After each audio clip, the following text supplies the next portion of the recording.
One woman who's leading the fight for the unborn here in New York says we're facing some additional challenges because of the changes in the White House and Congress. Kathleen Gallagher, director of pro-life activities for the New York State Catholic Conference, joins us now. And Kathleen, now that there is a pro-choice administration in Washington, talk about what progress pro-life advocates can make legislatively.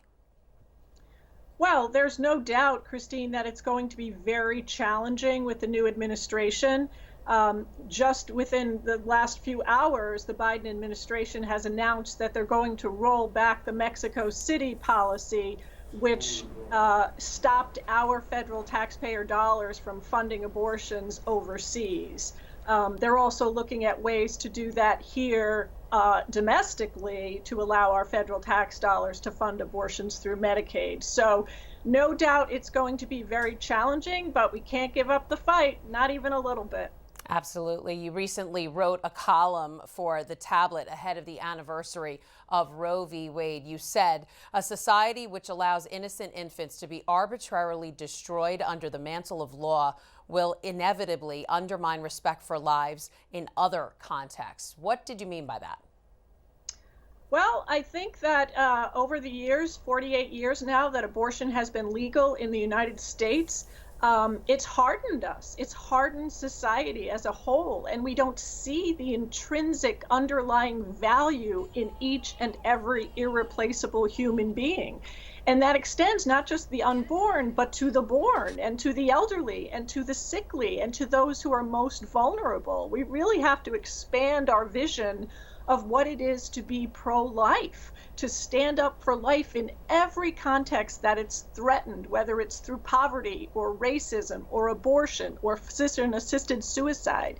We need to stand up for life. Now, I hear you've been working on projects to change people's hearts and minds. Can you tell us a little bit about that? Yes. I mean, legislative victories are important, political victories are important, but at the end of the day, I think we have to get back to basics and focus on converting hearts and minds. So we've been working on some projects to give people dialogue principles to help them have civil and respectful conversations about these difficult life issues. We're never going to persuade people if we're yelling at them. We're never going to persuade people through divisive politics. We have to get back to basics. We have to actively listen to people who disagree with us. We have to find common ground with them, and we have to engage in respectful civil conversations. And how are you doing that? Through different dioceses?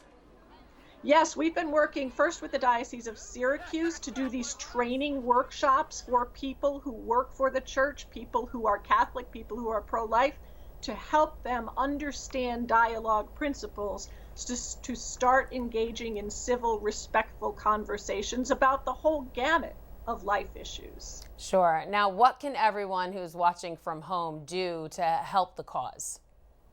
Well, one very specific thing they can do is go to our website, nyscatholic.org. That's the New York State Catholic Conference. And they can take action by urging their elected officials to reject assisted suicide as a state policy. We've seen far too many deaths of the elderly and the sickly during this pandemic. We can't add to that number by legalizing assisted suicide. All right, Kathleen Gallagher, Director of Pro-Life Activities at New York State Catholic Conference. Thanks for being here with us today. Thank you.